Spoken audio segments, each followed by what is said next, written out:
Salam koplar, kita ngobrol sampai kelar.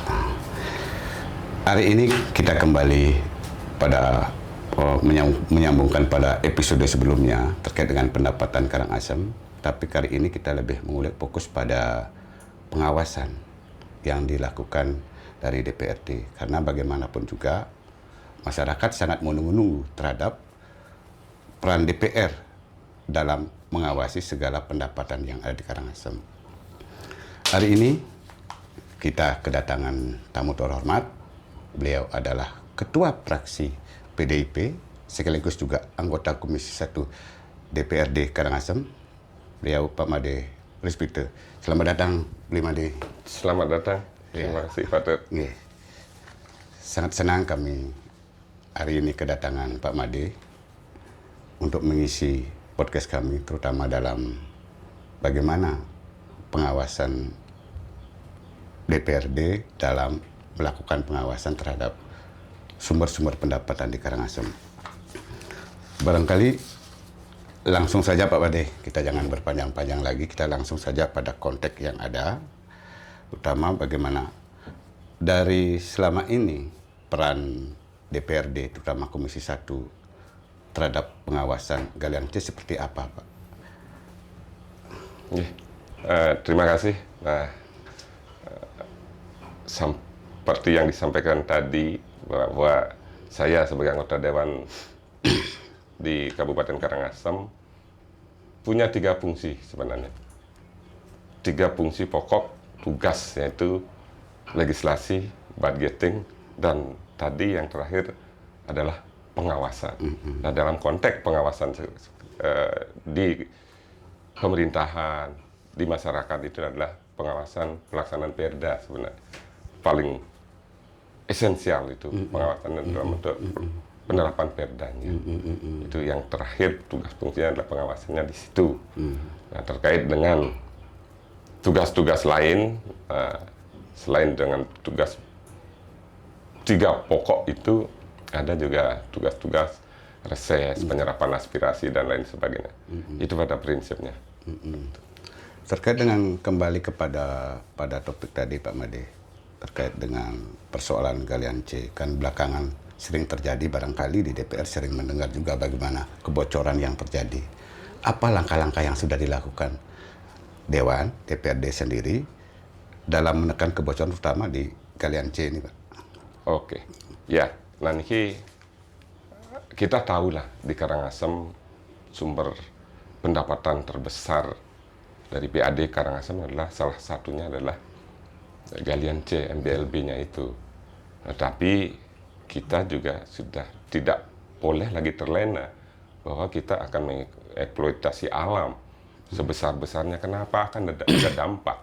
Nah, terkait dengan pelaksanaan tugas pengawasan, terutama terkait dengan masalah MBLB, jadi Dewan itu pertama itu pasti akan memperketat pengawasan, terutama masalah izin. Izin, karena apa? Kita tidak akan mau kita di satu sisi kita mengharapkan penghasilan ya untuk pemasukan PAD kita untuk membangun masyarakat di Karangasem. Tetapi di satu sisi kita tidak boleh melupakan dampak dari akibat yang akan ditimbulkan dari kegiatan galian itu sendiri. Karena ada, pertama sudah pasti akan merusak lingkungan, itu sudah pasti. Yang kedua, ada kerusakan infrastruktur, jalan, dan itu memang harus tanggung jawab pemerintah kabupaten untuk memperbaiki. Ya, dalam artian itu perlu anggaran juga. Jadi Dewan dalam hal ini benar-benar ekstra, benar-benar harus secara tegas ini untuk mengawasi, terutama masalah perizinan. Nah, tetapi dalam konteks PAD dan perizinan, nah, peningkatan PAD, perizinan kan ada 2 sekarang permasalahan kita. Mungkin akan banyak masyarakat bertanya, bagaimana terhadap galian C yang tidak berizin? Ya, ini juga memang kita garis bawahi terhadap galian C tak berizin, bahkan suara di masyarakat terdengar kok tidak berizin, masih bisa dibiarkan menggali, bahkan dipungutin pajak. Bagaimana pandangan Dewan, Pak? Nah, kalau terkait dengan ini, kalau perizinan, nanti kan sudah harus ada kerjasama, koordinasi, sinergitas antara pemerintah provinsi dengan kabupaten. Karena kalau untuk izin prinsip itu kewenangannya itu ada di pemerintahan provinsi. Kalau di kabupaten itu sifatnya adalah AMDAL, AMDALnya karena dampak lingkungan itu adalah ada di wilayah Karangasem. Jadi ini diperlukan adanya suatu sinergitas antara pemerintahan provinsi dengan kabupaten. Nah, terkait dengan sekarang pertanyaan masyarakat kan, apakah boleh memungut retribusi dari galian yang tidak berizin? Ini ada dua sisi nih Pak, Ada antara dua pendapatan dan perizinan. Bagaimana Pak? Ini implikasinya memang seperti itu. Di satu sisi, nah kita fokus untuk meningkatkan PAD, ya karena kita tak tahulah Karangasem sumber pendapatannya dari galian ini, seolah-olah ini maskotnya Karangasem. Tapi konteksnya sekarang, apakah boleh pemerintah memungut retribusi terhadap galian yang tidak berizin? Nah ini kembali ke regulasi. Siapa yang bisa dipungut, siapa yang boleh dipungut retribusi ini? Pemerintah itu memungutnya kepada siapa? Yang berizin atau tidak berizin? Dalam konteks ini kita memungut retribusi, itu dikenakan terhadap wajib pajak. Wajib pajak loh ini. Jadi konteksnya izin tidak berizin nomor sekian dulu, ada ketentuan lain untuk melakukan pungutan, yaitu wajib pajak. Syarat wajib pajak, nah itu secara limitatif itu disyaratkan minimal ada 3 yang harus dipenuhi. Ada subjek, subjek ini bisa orang, badan hukum, korporatif atau siapa saja yang punya kegiatan. Yang kedua ada objek. Objek ini kalau kita berbicara MBLB, sudah pasti ini adalah galian ada objeknya. Nah sekarang yang ketiga, syaratnya itu harus ada kegiatan. Kegiatan dalam konteks hari ini terhadap MBLB itu adalah penggalian. Kegiatan menggali, entah pasir, batu, dan lain sebagainya. Nah jadi kalau sudah secara limitatif memenuhi persyaratan ini, berhak pemerintah itu memungut retribusi. Dan itu bukan pungli. Bukan. Bukan. Karena dia wajib pajak gitu. Wajib pajak. Nah, makanya tadi saya sampaikan di sini terhadap dengan galian itu ini kan mestinya koordinasi pemerintah provinsi dengan pusat. Sama-sama melakukan pengawasan juga. Kalau kami di dewan, tugas kami hanya pengawasan. Pengawasan harus menindaklanjuti, tidak dengan sanksi kami. Hanya mengawasi, terus melanjutkan, menyampaikan ke eksekutif terhadap temuan-temuan selama kami melaksanakan pengawasan. Apakah ada indikasi pelanggaran perda? Apakah sudah memenuhi ketentuan? Kalau pelanggaran perda, siapa yang menindak? Dewan tidak ada kapasitas, tidak ada kewenangan untuk itu. Eksekutif dalam hal ini adalah Pol PP, entah itu di pemerintahan kabupaten, entah itu di pemerintahan provinsi. Jadi ini sudah jelas sekali. Pak Made, ini kan begini, dari puluhan pelaku usaha, terutama di sektor galian C itu, bukannya mereka tidak mau mengurus izin, tapi di sini ada ketersendatan. Mereka sudah mengurus, tapi prosesnya yang sulit. Bukan di kabupaten, di provinsi. Bagaimana langkah-langkah Dewan untuk membantu pengusaha ini, Pak? Nah ini pertanyaannya bagus sekali. Karena begini, pertama, untuk mengatur regulasinya ini, ya kita inginnya semua harus ada izin kan. Jadi percepat proses perizinan, permudah pengurusan izin, persyaratannya seperti apa. Nah itu kita istilahnya permudah di birokrasi urusannya itu. Jangan sampai dipersulit. Tetapi yang kedua, ini ada catatan juga. Selama proses pengurusan izin itu, harus juga ada kehati-hatian dan ketegasan. Kenapa? Jangan sampai kita memberikan izin di lahan-lahan atau di lokasi yang memang secara regulasi aturan tidak dibenarkan. Di lereng gunung, radius berapa. Itu harus ketat juga. Kita harus berani. Kalau memang tidak memenuhi persyaratan, nggak bisa. Tapi artinya ini berisiko juga Pak Made. Berisiko juga ketika ini bahwa tidak berizin, tetap dipungutin, justru akan terjadi penyalahgunaan. Dalam artian mereka jadi wajib pajak, penyalahgunaan terhadap aktivitas yang mereka lakukan. Bagaimana sikap Dewan itu untuk menyikapi ini? Nah, kalau yang begini, ini memang ada implikasinya ya seperti itu. Tetapi bagi kita, pengawasan ya tetap. Regulasi tetap kita jalankan. Nah, terpenting sekarang untuk mengantisipasi ini, karena masing-masing ranahnya sudah ada regulasinya. Untuk menekan penyalahgunaan dan lain sebagainya, ini penyalahgunaan, penggalian, penyeludupan hasil dan lain sebagainya ini kan sudah ada regulasi juga, penindakan. Penindakan ya. Nah, seperti yang sampaikan tadi, sayangnya Dewan tidak punya kewenangan untuk menindak. Iya. Dan ini kita harus tegas dengan eksekutif, terutama dengan Pol PP. Yang kedua, untuk mengantisipasi, karena hari ini kita berbicara tentang PAD kan. Kita berbicara tentang PAD, peningkatan PAD, jelas langkah awal kita adalah mencegah kebocoran itu kan. Ini harus dicegah, regulasi kita siapkan, aturannya sudah kita siapkan juga. Sekarang hilirnya adalah upaya pencegahan kebocoran. Apa yang bisa dilakukan? Mendorong. Era digitalisasi sekarang, prosesnya seperti itu. Oke Pak Made, sepertinya sangat menarik bincang kita hari ini. Kita jeda sejenak, tetap di Koplar. Kembali lagi di Koplar, kita ngobrol sampai kelar. Pak Made, lanjutkan pembicaraan tadi itu bagaimana persoalan regulasi Galian C, termasuk juga dalam menekan kebocoran perlu juga ada penerapan digitalisasi. Nah, mungkin dari DPRD sendiri punya gini Pak Made, dalam artian bagaimana untuk melakukan ini, mungkin dalam regulasinya seperti apa yang akan direkomendasikan kepada eksekutif nanti Pak Made. Ya, terkait dengan kita akan berbicara tentang kebocoran di hilir ini, tadi proses regulasi sampai ke hilir mencegah kebocoran.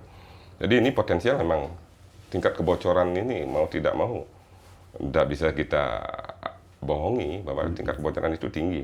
Nah, jadi sekarang zamannya digitalisasi. Jadi kita eksekutif dalam hal ini untuk menekan kebocoran itu ada langkah.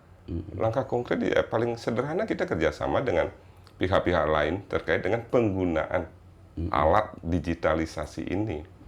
Entah dengan sistem tender atau bagaimana. Atau kita kalau memang sudah punya kemampuan untuk membeli alat-alat tersebut, kenapa tidak? Kalau enggak, paling sederhana ya kerjasama dengan pihak lain. Nah, nanti seperti apa MOU-nya, kerjasamanya silakan. Tetapi saya sih berharap kalau dengan sistem digitalisasi meminimalisir. Kalau sekarang saya lihat lebih banyak sistem manual. Manual margin errornya itu tinggi sekali. Error impersonal, error dan lain sebagainya yang begitu-begitu kan banyak yang tak terdeteksi kan begitu. Dan ini memang harus disiapkan Piranti. Digitalisasi ini saya sangat mendorong. Entah nanti perlu penganggaran. Kami siap untuk itu. Di Dewan akan perjuangkan kalau memang eksekutif nanti memerlukan anggaran untuk menyiapkan alat digitalisasi itu. Kalaupun tidak, ya hari ini kita belum bisa, masih bisa kita kerjasama. Kerjasama loh dengan pihak lain. Ini banyak kok yang sudah interest gitu loh. Mau investasi di Karangasem kerjasama dengan pemerintah. Ini kita dorong. Nanti buatkan MOU kerjasamanya seperti apa. Itu aja. Pemerintah sempat melakukan bagaimana pemungutan pajak dari digitalisasi, tapi belum maksimal gitu Pak De. Dulu saya pernah dengar itu. Dulu saya pernah dengar. Tetapi seperti yang saya sampaikan tadi, di sini kan ada error. Entah karena alat rusak, kemampuan operasional orangnya inti mengoperasionalkan alat itu juga belum mumpuni, misalnya belum cakap. Ini kan penting. Alat kita siapkan, tenaganya, operatornya ini juga harus disiapkan. Kemampuan loh terutama ini. Kemampuan seperti apa, perlu training, perlu pelatihan. Ini dilatih, kita siapkan dari awal. Dan ini harus ada perencanaan gitu loh. Regulasi bukan semata-mata persoalan pemungutan pajak, termasuk juga regulasi terhadap objek yang ada. Begitu kan? Nah, dari segi objek yang ada, apa yang harus barangkali Dewan rekomendasikan kepada eksekutif, Pak? Terkait dengan objek, nah ini saya sih wanti-wanti karena kita tidak menginginkan adanya eksploitasi besar-besaran. Kenapa? Ini ada implikasi kok. PAD naik, ada suatu risiko ke depan, kerusakan lingkungan. Nah, seperti yang saya sampaikan tadi, mungkin belum ada orang berpikir, tidak ada orang berhitung. Seberapa ruas jalan per tahun rusak karena dilalui oleh truk-truk pengangkut material ini. Sekarang kita hitung. Kalau PAD kita dari MBLB, misalnya, untuk hari ini target di 2024 itu kalau tidak salah 106 miliar. Tapi Sekarang terrealisasi 104. Nah sekarang dalam waktu 1 tahun kita hitung loh. Berapa jalan kabupaten yang merupakan seperti yang saya sampaikan tadi, yang merupakan tanggung jawab kewenangan pemerintah kabupaten untuk memperbaiki, memelihara, ini berapa itu anggaran? Kan tidak pernah dihitung ini. Jangan sampai kita, pendapatan dari MBLB sekian-sekian. Pertama akan menimbulkan kerusakan lingkungan. Yang kedua, beban kita ini. Pemerintah kita untuk memelihara infrastruktur kita. Ini rusak, masyarakat banyak komplain loh. Jalan rusak, kapan diaspal, jalan rusak. Terus hasil MBLB, kalau kita dari pemerintah menyatakan hari ini tidak ada anggaran untuk memperbaiki ini, terus hasil LB-nya ini galiannya kemana? Kalau tidak cukup ya kita berhitung.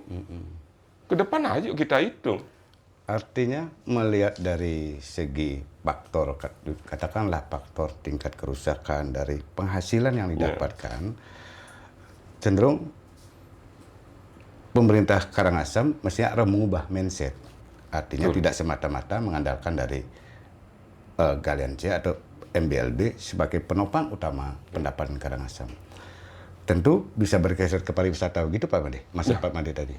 Nah jadi ini yang saya pikirkan dari dulu gitu loh. Nah ini karena dampaknya ini untuk MBLB ini sudah 10-15 tahun ke depan, tak tahu seperti apa, karena ini akan merubah postur lingkungan kita. Aliran air akan berubah karena ini udah rusak. Di hulu lo rusak. Jangan juga kita melupakan bahwa kita punya potensi kebencanaan gunung meletus. Lahar itu, aliran lahar dengan kondisi lingkungan kita seperti itu akan kemana nanti kan sudah tidak bisa diprediksi sekarang lahar dan air. Nah, kalau kita memikirkan ini mungkin kita sudah ngeri. Berbahaya ini kalau dilanjutkan terlalu barbar kita eksploitasi lingkungan melalui galian ini. Makanya ini diperlukan suatu inovasi. Inovasi menggali pendapatan dari sektor-sektor lain. Salah satunya pariwisata. Loh, kami kemarin melaksanakan kunjungan ke Badung. Apa sih beda Badung dengan Karangasem? Lebih kayak kita. Nanti kita bicara di sana Pak Made. Mungkin kita pertajam lagi Pak Made terkait dengan kembali kepada sektor pertambangan. Ada nggak dari DPRP punya rencana untuk mendorong pemerintah daerah untuk membuat regulasi pertambangan ramah lingkungan?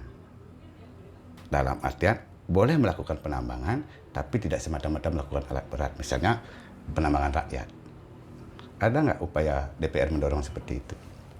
Nah, ini juga hal yang positif di Dewan. Sebenarnya pertama kita perketat di regulasi. Yang kedua, mengingat risiko yang akan ditimbulkan nanti sekian tahun ke depan itu amat sangat berbahaya, jelas upaya-upaya ini sudah pernah kita pikirkan. Alternatif itu, langkah-langkah seperti itu, apa yang akan kita lakukan ke depan. Yang ramah lingkungan sebenarnya, nah karena sekarang era digitalisasi, proses penggalian penambangan itu dengan menggunakan alat berat, Ini kalau dulu penggalian secara manual itu barangkali kerusakannya mungkin 10 tahun masih bisa dipertahankan kan, karena tidak terlalu barbar seperti itu eksploitasinya. Kalau sekarang pakai alat berat, coba bayangkan itu. Sekian pengusaha yang ada di Karangasem semua menggunakan alat berat dari bentangan Kecamatan Kubu, Abang, Bandem, Selat. Coba bayangkan berapa tiap hari ini beroperasi alat-alat berat ini. Nah, ini kerusakannya pasti akan, ya kita mengkhawatirkan sekali. Artinya harus ada perda khusus soal ini, Pak. Kita akan siapkan ini. Kita akan siapkan regulasi, terutama perda, terkait dengan penambangan, penggalian yang ramah lingkungan. Dan bila perlu nanti kita, tidak apa-apa kita mendatangkan tim ahli untuk itu. Ahli penambangan, bagaimana kita mengelola lingkungan kita di Karangasem, PAD dapat, lingkungan tetap terjaga, dengan menghadirkan ahli-ahli. Tidak masalah, studi banding, keluar daerah, atau mendatangkan tenaga ahli. Ini penting. Penting sekali. Kita datangkan, tidak apa-apa. Berapa anggarannya kita siapkan, tetapi harus terukur. Ya, betul. Harus terukur. Biayanya kita menghadirkan tenaga ahli berapa, nanti hasilnya berapa tahun ke depan. Terus tekniknya yang cocok untuk di Karangasem seperti apa, karena mereka ahli kan kita ya yakinlah dengan kemampuan pasti akan dicarikan solusi. Dan saya belum tahu ini di Karangasem apakah sudah pernah ada terobosan-terobosan seperti ini menghadirkan tenaga ahli. Tidak semata-mata kita keluar saja.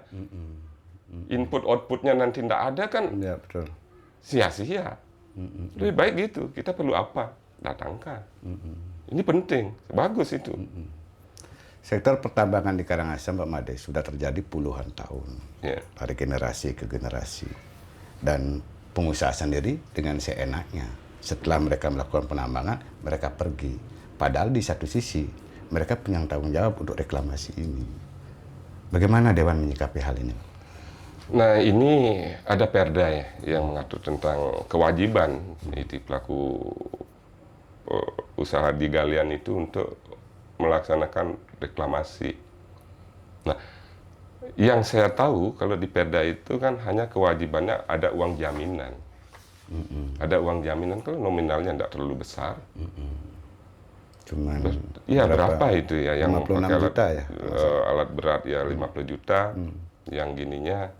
Jadi kalau dihitung ini kalau tidak kami nanti, ya saya juga ada keinginan di Dewan untuk merevisi kembali perda tentang reklamasinya ini. Karena begini, mereka menggali sampai 20 tahun, 25 tahun loh. Dengan alat berat. Reklamasinya hanya jaminan 50 juta.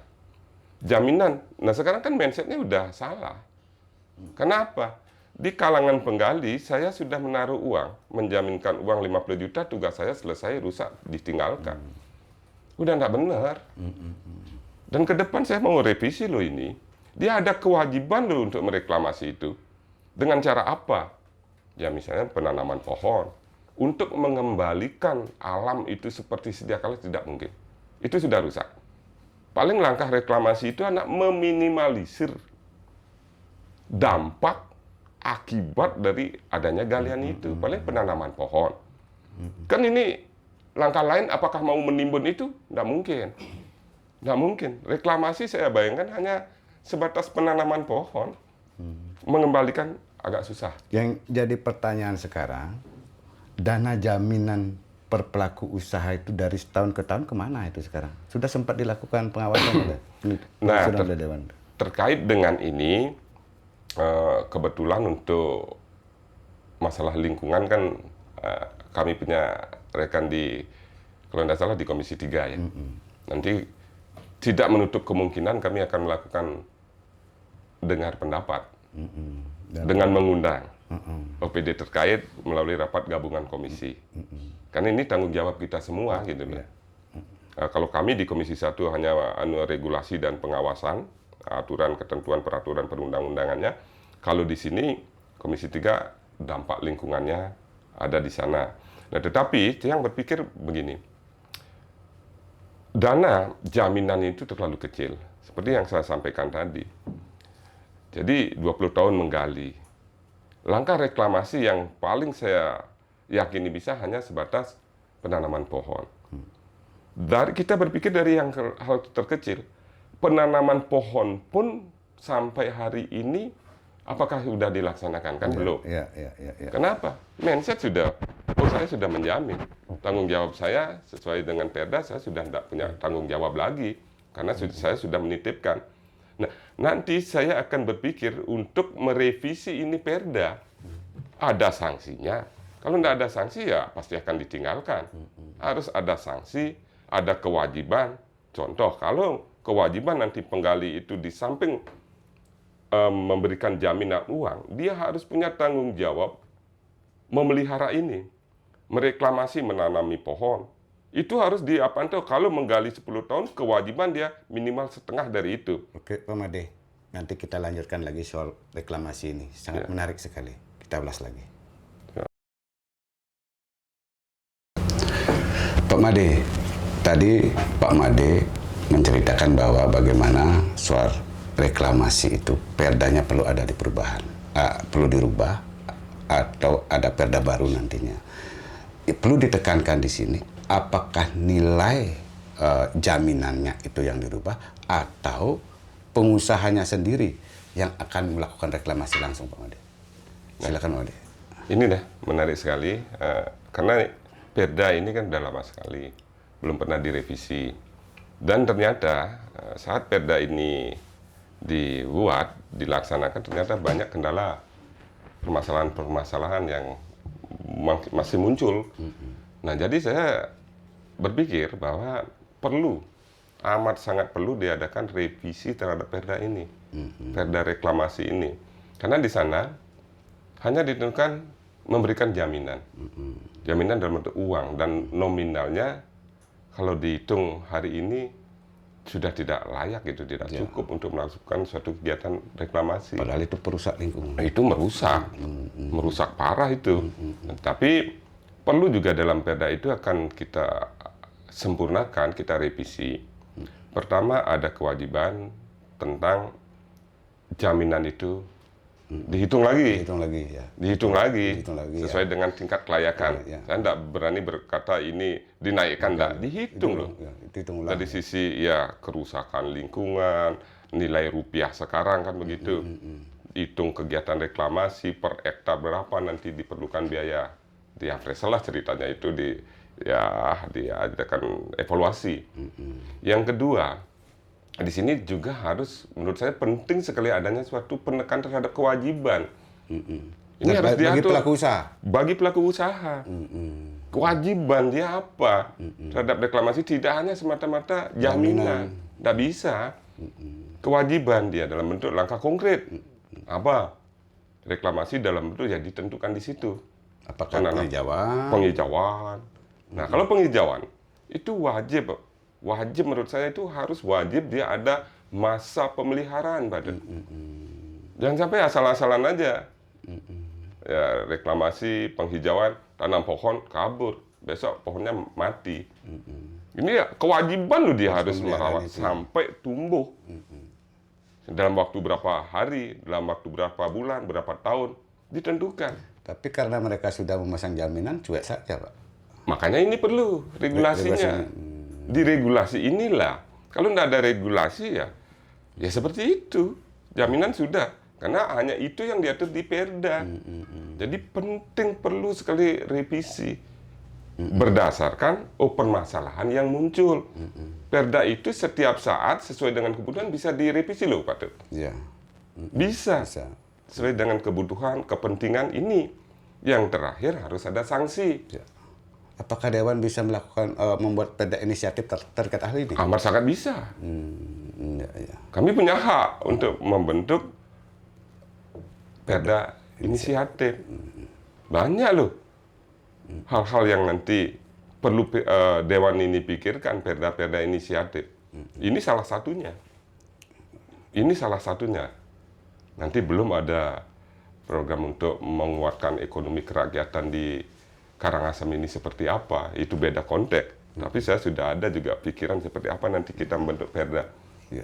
Seperti itu gitu loh. Pak Made, kita ngobrolin galian C, terutama pendapat galian C memang menarik. Tapi di satu sisi kita juga punya sektor-sektor lain Pak Made untuk mengenjot pendapatan Karangasem. Misalnya dari sektor pariwisata. Sayangnya dari sektor ini juga pengawasannya juga belum begitu bagus Pak Made. Misalnya terjadi banyaknya pila-pila bodong itu. Nah sikap Dewan ini, langkah-langkah Dewan ini dalam melakukan pengawasan terbilang bodong ini seperti apa Pak Ade? Dalam arti ini juga bagian dari bagaimana Dewan juga mendukung pendapatan Karangasem dari pengawasan ini. Ya. Begini, untuk masalah meningkatkan pendapatan kita, ini kan tanggung jawab kita bersama, pemerintah, masyarakat. Ini penting sekali. Pengawasan kami di Dewan, kalau tidak di backup, didukung oleh masyarakat dan eksekutif juga, agak akan bisa berbuat apa-apa kami. Jadi perlu komunikasi, sinergitas antara eksekutif, legislatif, masyarakat untuk melakukan pengawasan. Karena jangan salah, sekarang mindset wisatawan itu sudah berubah, Pak. Kalau dulu kita memanjakan wisatawan itu dengan hotel-hotel mewah, akomodasi yang wah. Sekarang udah bergeser dan kita harus cermat loh membaca situasi ini. Ini perlu dicarikan terobosan. Ini perlu langkah. Harus jeli kita berinovasi membaca situasi. Sekarang wisatawan lebih enaknya dia lebih nyaman dia masuk ke desa-desa Pak, pondok-pondok wisata. Dia sudah mulai meninggalkan keramaian. Dia karena ke Bali itu bukan mencari kemewahan, tidak. Dia ingin menikmati alam budaya Bali, adatnya. Nah, sekarang terkait dengan villa-villa bodong, ini kita harus ada terobosan. Bagus ini. Ini jangan dianggap ini fenomena yang mengkhawatirkan, tidak. Bagus. Sekarang masyarakat seolah-olah sudah memberikan inisiatif, inspirasi kepada pemerintah. Bahwa mereka bisa membuat ini. Dan ini lahan gitu loh. Potensial untuk kita mendapatkan PAD dari sektor itu. Artinya pemerintah tinggal membuatkan regulasinya saja ya? Dibuatkan regulasi, dibantu masyarakat untuk mendorong itu, permudah skala administrasi, perizinan dan lain sebagainya, bantu nanti untuk infrastruktur apa yang diperlukan oleh masyarakat. Jadi ada kontribusi timbal balik. Harus ada take in give itu. Iya, harus ada take in give. Jadi masyarakat welcome. Oh, jangan sampai sekarang kita kan menghindari mindset masyarakat begini. Ini masyarakat sudah membangun villa-villa seperti itu, pemerintah hanya masuk, ambil keuntungan. Ribut masyarakat. Sekarang pemerintah sebelum masuk ke sana, perannya apa di situ? Kan ini, sebelum pemerintah masuk ke sana, dibuatkan regulasi apa yang pemerintah bisa bantu untuk masyarakat ini biar bisa berkembang ini usaha ini. Artinya untuk kedepannya Karangasem izin-izin untuk pondok wisata seperti Badung itu memang layak untuk dikembangkan. Dikembangkan. Artinya sekarang pemerintah Karangasem kalah setat dong dengan gini. Iya, agak telat gitu loh. Jadi seperti yang saya sampaikan tadi, seorang pemerintah sekarang diberikan inspirasi oleh masyarakat. Masyarakat lebih jeli dia membaca peluang, kan? Lebih jeli dia membaca peluang. Mestinya pemerintah dari awal. Nah, kita kan punya ya ahli-ahli di situ, pariwisata, ekonomi. Ini harus bisa membaca situasi. Oh, sekarang kecenderungan perkembangan pariwisata seperti apa? Wisata spiritual, ke pondok wisata. Ini saya bandingkan dengan Badung kalah. Sebenarnya Badung destinasinya kalah loh, Pak. Artinya DPR mendorong itu ya. Amat sangat kami dorong. Perda itu. Iya. Iya. Karena ini tidak hanya pemerintah aja yang menikmati, masyarakat langsung. Ini dampaknya luar biasa loh. Saya setuju sekali, cuman nanti regulasinya kita pikirkan bersama, Pak. Mungkin ini obrolan kita yang terakhir, Pak Made. Barangkali Pak Made bisa memberikan pesan singkat kepada masyarakat, baik menyangkut isu tambang yang tadi yang kita bahas, termasuk juga lingkungan, dan juga isu pariwisata yang seperti Bapak sampaikan tadi. Ya, terkait dengan isu tambang, galian itu, saya berharap kita ingin bekerja sama dengan semua elemen masyarakat, kerjasama pemerintah, kerjasama legislatif, untuk bersama-sama mengawasi. Terkait dengan kebocoran, ini tugas kita bersama. Kedua, terkait dengan regulasi juga. Kita perketat kegiatan galian ini karena akan menimbulkan dampak kerusakan lingkungan. Kita tidak semata-mata bisa hanya memprioritaskan pendapatan asli daerah kita untuk membangun Karangasem dari sektor galian. Nah, jadi perlu ada inovasi, terobosan-terobosan terkait dengan ini ada berkurangnya transfer dana pusat, berkurangnya dana transfer pusat ke daerah. Nah, maka perlu didorong untuk pertumbuhan meningkatkan PAD di sektor-sektor lain seperti pariwisata, pertanian. Kita Karangasem ini punya potensi yang luar biasa, sumber daya alam manusianya juga. Tinggal sekarang kita bagaimana mengelola Karangasem ini dengan baik, termasuk mencari inovasi-inovasi, membaca situasi perkembangan zaman tentang celah-celah PAD yang bisa kita optimalkan. Astungkare, Karangasem Agung, Gemah Lipah, Loh Jinawi. Matur suksema.